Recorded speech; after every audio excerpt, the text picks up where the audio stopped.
जय श्री राम। शंखनाद में आपका स्वागत है। बिहार में महागठबंधन में घमासान शुरू हो गया है। कांग्रेस और राजद के बीच में तो पहले ही झगड़ा था, लेकिन अब बाकी दूसरी पार्टियों में भी खलबली मच गई है, क्योंकि इस महागठबंधन से जाति जनगणना जैसा एक बड़ा मुद्दा छिन गया है। इसके बाद कांग्रेस भी इस वक्त भ्रमित है कि आगे क्या करना है, राजद भी कंफ्यूज है और साथ में क्रेडिट वॉर भी चल रही है कि किसको जाति जनगणना के लिए इनाम मिलना चाहिए, कौन जो है इसका क्रेडिट लेगा कि हमारे करने से हुई है। क्योंकि भाजपा सरकार ने जाति जनगणना को मंजूरी दे दी है, जनसंख्या की जनगणना के साथ ही जाति जनगणना होगी। भाजपा का भी कहना है कि कांग्रेस ने आज तक नहीं कराई, हम तो करा रहे हैं कम से कम जाति जनगणना। कांग्रेस तो 60-70 सालों से सत्ता में थी और जब हुई थी तब तो उसके आंकड़े भी जारी नहीं किए। तो भाजपा का तो एक अपना तर्क है, लेकिन ये बात अब भाजपा और कांग्रेस से आगे निकल गई है और महागठबंधन के बीच में आ गई है। और देखिए, इसके संकेत जो इस वक्त महागठबंधन में या इंडिया अलायंस की पार्टियों में जो इसके क्रेडिट वॉर छिड़ी हुई है, उसके संकेत राहुल गांधी की प्रेस कॉन्फ्रेंस से ही मिल गए थे। क्योंकि राहुल गांधी ने अपनी प्रेस कॉन्फ्रेंस में बिहार के जाति सर्वे को बिल्कुल उसको खारिज कर दिया।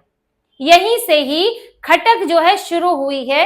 राजद को भी ये पसंद नहीं आया, कांग्रेस को राजद का रवैया पसंद नहीं आया और यहाँ से जो है इनके बीच की अनबन साफ दिखने लगी। राहुल गांधी ने जब जाति जनगणना के सर्वे की, इन्होंने तो सराहना की, सरकार के फैसले को समर्थन दिया, लेकिन अब कुछ ना कुछ तो कमी निकालनी है, कोई ना कोई अड़ंगा तो लगाना है। तो इन्होंने कहा कि सर्वे का जो तरीका है वो सही होना चाहिए, वो जो है मॉडल है, सर्वे मॉडल है या जो हम जनगणना मॉडल कहें, वो ऐसा होना चाहिए कि उसके नतीजे सही आए, जिसके लिए आप तेलंगाना मॉडल को अपना सकते हैं। राहुल गांधी ने तेलंगाना का नाम लिया, जबकि सबसे पहले बिहार का जाति सर्वे जारी हुआ था, जो तब महागठबंधन की सरकार थी। कांग्रेस खुद उस सरकार में थी, बिहार में नीतीश कुमार और तेजस्वी यादव की सरकार थी, लेकिन उन्होंने उसको खारिज कर दिया कि उसमें दिक्कतें हैं।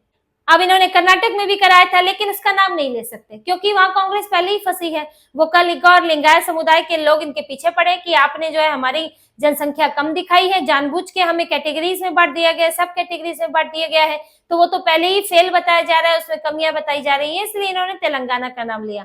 कांग्रेस शासित प्रदेश है, अभी उसको लेकर बहुत विवाद भी नहीं हुआ है, आंकड़े तो उसके भी नहीं आए हैं। और आंकड़े नहीं आए हैं इसीलिए भी क्योंकि कर्नाटक में आंकड़े आ गए तो इनके बीच में झगड़ा हो गया। तेलंगाना में अभी ऐसा हुआ नहीं है, तो तेलंगाना के मॉडल को ये लोग अपना सबसे बेस्ट मॉडल बता रहे हैं और बिहार को खारिज कर रहे हैं। अब इससे परेशानी बढ़ गई, क्योंकि बिहार का मॉडल अगर आप बोलते तो महागठबंधन की बात होती कि महागठबंधन की सरकार के दौरान ये मॉडल अपनाया गया था और इसके सर्वे के नतीजे अच्छे हैं और सरकार इसे अपना सकती है, तब डायरेक्ट हो जाता है एनडीए वर्सेस महागठबंधन। लेकिन इसमें राहुल गांधी ने अपने राज्य की बात की, कांग्रेस की सिर्फ बात की, जिसके बाद से राजद में इसे लेकर नाखुशी है। इनके इस बयान से नाखुशी है जहां राजद कह रही है कि भाई हमने सबसे पहले सर्वे कराया, यहाँ हमने शुरुआत की, लालू यादव 30 साल से जो है इसकी बात कर रहे हैं, हमने इस मुद्दे को जिंदा रखा है, हम सामाजिक न्याय की लड़ाई लड़ रहे हैं, ऐसी बड़ी बड़ी बातें लोग सब कर रहे हैं। तो वो खुद को, अपनी पार्टी को बिहार के लिए वो क्रेडिट दे रहे हैं, लेकिन राहुल गांधी नहीं दे रहे हैं, वो बिल्कुल अलग कर रहे हैं। तो यहाँ से इनके बीच की साफ टकराव ये दिख रहा है कि ये जो जाति जनगणना का मुद्दा इन लोगों ने अपना सबसे बड़ा मुद्दा बना लिया था कि ये बार बार जनसभाएं करके, अपनी रैलियां करके जाति जाति जाति जाति बोलने में लगे हुए थे।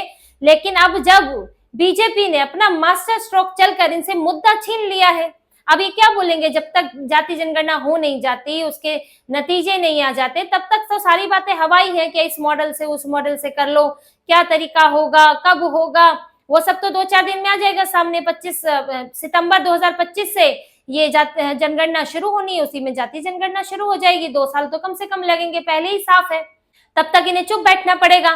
तो अब इनके पास एक ही रास्ता बचता है किसका क्रेडिट लेने का, और वही क्रेडिट वॉर चल पड़ी है और किसकी जाति जनगणना बेस्ट है उसकी वॉर चल पड़ी है। अब इसमें राहुल गांधी अपनी बात कर रहे हैं, तेजस्वी यादव अपनी बात कर रहे हैं, और यहाँ क्रेडिट वॉर में पोस्टर वॉर चल रही है कि राहुल गांधी के लिए अलग पोस्टर लग रहे हैं जिसमें न तेजस्वी यादव, न लालू यादव, न अखिलेश यादव, किसी का जिक्र नहीं है, सिर्फ यही कि झुकता है आसमान झुकाने वाला चाहिए, यानी कि सारा क्रेडिट राहुल गांधी को। अब बिहार में जो पोस्टर लग रहे हैं उसमें लालू यादव और तेजस्वी यादव के अलावा कोई नहीं दिख रहा है, जबकि राहुल गांधी इतने दिनों से बिहार में आ रहे थे, बार बार संविधान सभा सम्मेलन कर रहे थे, और बार बार संविधान बचाओ सम्मेलन तो इनका छोड़ दीजिए, उसमें तो इनके पास कहने को ज्यादा कुछ होता नहीं है, क्योंकि अमेंडमेंट्स की बाढ़ इन्होंने भी लगाई थी और इन्होंने इमरजेंसी में संविधान का क्या किया ये सबको पता है, किस तरह से इमरजेंसी के दौरान संविधान में बदलाव किए गए।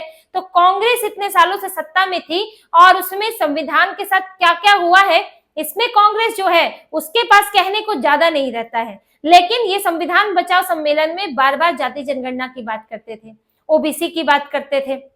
ओबीसी को कहा मॉडलिंग में ओबीसी नहीं है, ब्यूटी पीजेंट्स में नहीं है, प्राइवेट नौकरी में नहीं है, सेना में नहीं है, इन्हें अलग अलग फील्ड की बात करके भड़काने की कोशिश करते थे और लोगों के जहन में फिट कर रहे थे राहुल गांधी। कांग्रेस पूरी कोशिश कर रही थी कि आपके साथ अन्याय हो रहा है और जाति जनगणना ही इसका एकमात्र रास्ता है इस अन्याय को खत्म करने का। अब ये राहुल गांधी ने इतनी सभाएं की, 4 महीने में 4 बार बिहार चले गए, ये पार्टी के काम से नहीं, यही सब सभाओं के लिए करने गए थे राहुल गांधी, माहौल बना रहे थे। लेकिन अब तो मुद्दा छिन गया और वहां पर राजद भी इसके लिए इनको जो है क्रेडिट देने को तैयार नहीं है। तो यह इंडी गठबंधन में अलग तो लड़ाई चल ही रही है, साथ में इनका अभी अखिलेश यादव भी इसमें कूद सकते हैं। अभी तो यूपी का चुनाव आने में थोड़ा समय है, लेकिन अखिलेश यादव के भी पोस्टर लग सकते हैं कि भाई इनके भी सामाजिक न्याय वाले, ये लोग अपने आप को कहते हैं कि हमारी मांग से हुआ है, पीडीए वाले बनते हैं ये, तो पीडीए इनका पिछड़ा दलित अल्पसंख्यक, अब इनको भी दिखाना पड़ेगा कि नहीं ये तो हमारी वजह से हुई है जाति जनगणना, तो उधर भी क्रेडिट खाने ये लोग भी आ जाएंगे। तो ये पूरा झगड़ा चल रहा है। वही देखिए कांग्रेस के हाथ से कई मुद्दे निकल गए हैं बिहार में। जो कांग्रेस इस वक्त, जो शुरुआत कांग्रेस की हुई थी बिहार में, वो बड़े ही जोश के साथ हुई थी, बड़े ही आक्रामक तरीके से हुई थी। अध्यक्ष बदल दिए, प्रभारी बदल दिए, कन्हैया कुमार को लेकर कुदा दिया बिहार में। वो राहुल गांधी की तरह यात्रा निकाल रहे हैं, पद यात्रा निकाल रहे हैं, पलायन रोको पद यात्रा निकाल रहे हैं, वहां पर जगह जगह घूम रहे हैं। कन्हैया कुमार को चेहरा बनाने की कोशिश की थी, तो कई दाव खेल रही थी कांग्रेस कि कन्हैया कुमार को चेहरा बनाएंगे, एक नेता रहेगा जो अपने बयानों के लिए खासा लोकप्रिय रहा है और थोड़ा जाना पहचाना चेहरा है, तो कन्हैया कुमार को लाने की कोशिश की थी। और इसके लिए कांग्रेस के कई पुराने वरिष्ठ नेताओं को साइड कर दिया, क्योंकि वो कन्हैया कुमार के आने से खुश नहीं है, वो सिर्फ पैराशूट मानते हैं कि पैराशूट कैंडिडेट है। बिहार में जब भी कोई चुनाव होता है ये आदमी आ जाता है और बाकी बीच में गायब रहता है, इधर उधर। अभी दिल्ली के चुनाव लड़ने गए थे, फिर भी कांग्रेस जबरदस्ती कन्हैया कुमार को लाई। फिर कांग्रेस ने एक दूसरा जो दाव चला, इसमें कोशिश की कि हम जाति जनगणना की बात करके ओबीसी समुदाय को लाएंगे, हम वहां पर सामाजिक न्याय के सबसे बड़े पुरोधा बनेंगे, जातियों को साधेंगे। तो ये 2 तरीकों से कांग्रेस जो है वहां पर अपना दबाव भी, अपना आधार भी बढ़ा रही थी और राजद पर दबाव भी बना रही थी कि भाई अब हमारी पार्टी जो है वो लोकसभा में भी आपसे कोई खराब परफॉर्मेंस तो रहा नहीं है, क्योंकि लोकसभा में भी इनकी भी 4-5 सीटें आई है, राजद की, कांग्रेस की भी 3 सीटें आई है। तो इससे ये इनका दबाव बना हुआ था कि हमें यहाँ पर 70 सीटें चाहिए और सीएम चेहरा जो है वो तेजस्वी यादव नहीं होंगे। लेकिन देखिए पहले ही राजद ने इनका खेल खराब किया। सबसे पहले जो तेजस्वी यादव है वो कोऑर्डिनेशन कमेटी के खुद उसमें उसके अध्यक्ष बन गए।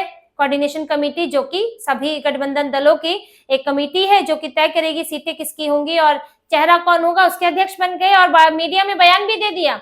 जब मीडिया में पूछा गया कि भाई आपका सीएम चेहरा कौन है, तो उन्होंने कह दिया कि हम तो पिछली मीटिंग में ही तय कर सके, जो समझ गए वो चालाक हैं, जो नहीं समझे वो नहीं समझे। तो उन्होंने इनडायरेक्टली कहा कि मुझे कोऑर्डिनेशन कमेटी का अध्यक्ष बनाया गया है, मैं ही सीएम का चेहरा हूं। तो राजद ने कांग्रेस का एक ही प्लान तो विफल कर दिया। फिर दूसरा सीटों की बात है, सीटों में कांग्रेस का यही कहना था कि हम जो है अब टक्कर देने की स्थिति में है, हमारा आधार बढ़ रहा है, कन्हैया कुमार जैसे नेता है और हमारा यहाँ पर कांग्रेस जो है वो बेहतर होती जा रही है। लेकिन उस पर भी तेजस्वी यादव अड़े हुए हैं कि वो 70 सीटें नहीं देंगे। कांग्रेस 70 सीटें चाहती है और अपनी मर्जी की सीटें चाहती है, तो वहां पर सीटें मिलने से रही कांग्रेस को अभी, क्योंकि गठबंधन दल बढ़कर 5 से 7 हो गए हैं, तो वो भी एक समस्या है। और कन्हैया कुमार जो है, कांग्रेस का एक और सबसे बड़ा दाव था कन्हैया कुमार की। कन्हैया कुमार को चेहरा बनाने की कोशिश में थी, लेकिन राजद ने वहां भी जो है टांग अड़ा दी और कन्हैया कुमार को बिहार से बाहर कर दिया। कन्हैया कुमार इस वक्त कहीं नजर नहीं आ रहे हैं बिहार में, उनकी भूमिका ना के बराबर है। इतनी बैठक हो रही है महागठबंधन के दलों की, लेकिन कन्हैया कुमार एक भी बैठक में नहीं आए हैं। वो कहीं नेशनल हेराल्ड पर इधर उधर बयान दे रहे हैं, कांग्रेस के दूसरे कामों में लगे हैं, लेकिन बिहार से आउट कर दिए गए हैं। फिर कांग्रेस ने जब राजद के साथ बात नहीं बनी तो कांग्रेस अपना आधार बनाने की कोशिश में तो थी ही, लेकिन उसका नतीजा देखिए, बक्सर की रैली में जिसमें मल्लिकार्जुन खड़गे गए हैं लेकिन सुनने वाले लोग नहीं है, जितनी सीटें हैं वो भी 10% नहीं बढ़ी और वहां के जिला प्रमुख जो है इनके, उनको उन्होंने सस्पेंड कर दिया, उनको हटा दिया उनके पद से कि वो ठीक से काम नहीं कर पाए, समन्वय नहीं कर पाए। लेकिन असलियत ये थी कि मल्लिकार्जुन खड़गे के लिए वो भीड़ नहीं जुटा पाए। और ये दिख गया कि ये जो कन्हैया कुमार ने जो हो हल्ला मचाया, पदयात्रा निकाली, उसका कोई नतीजा नहीं निकला। इनकी रैलियों में अब भी लोग नहीं आ रहे हैं। और जातीय जनगणना के नाम पर जो ये अंदर से जहर घोल रहे थे, अब वो मुद्दा भी खत्म हो गया है कांग्रेस के लिए। अब आप बिहार चुनाव में क्या करोगे? जाके बोलोगे कि हमने जातीय जनगणना के लिए हमने प्रयास किया, राहुल गांधी ने प्रयास किया तो हुई। अब आपके बगल में तो राजद बैठी होगी, फिर आपको इसे पूरा क्रेडिट महागठबंधन को देना पड़ेगा। कांग्रेस के पास व्यक्तिगत तौर पर अपनी पार्टी के लिए करने के लिए अब ज्यादा कुछ बचा नहीं है, कोई क्रेडिट अपने आप के लिए कांग्रेस के पास बचा नहीं है। और यहाँ तक कि पसमानदा मुसलमानों की भी बैठक कांग्रेस नहीं कर पा रही है, क्योंकि वक्फ बोर्ड को लेकर, वक्फ संशोधन बिल को लेकर जिस तरह से यह मुर्शिदाबाद में हिंसा हुई, हिंदुओं की हत्या हुई, ये मामला हिंदू मुस्लिम बन गया, तो उसके बाद से कांग्रेस के लिए एक स्टैंड लेना, एक पक्ष रखना सामने खुलेआम, वो बात अलग है, आपने अभिषेक मनु सिंघवी को कोर्ट में लगाया हुआ है मुसलमानों के लिए, लेकिन अब ऐसे आप खुलेआम पसमानदा और मुसलमानों की मीटिंग करेंगे तो बिहार में भी हिंदू मुस्लिम से कांग्रेस को बड़ा नुकसान होगा। तो कांग्रेस वहां पर टाई फिस हो गई है। कांग्रेस के सारे दाव, सारे की सारी प्लानिंग जो है वो विफल हो गई है।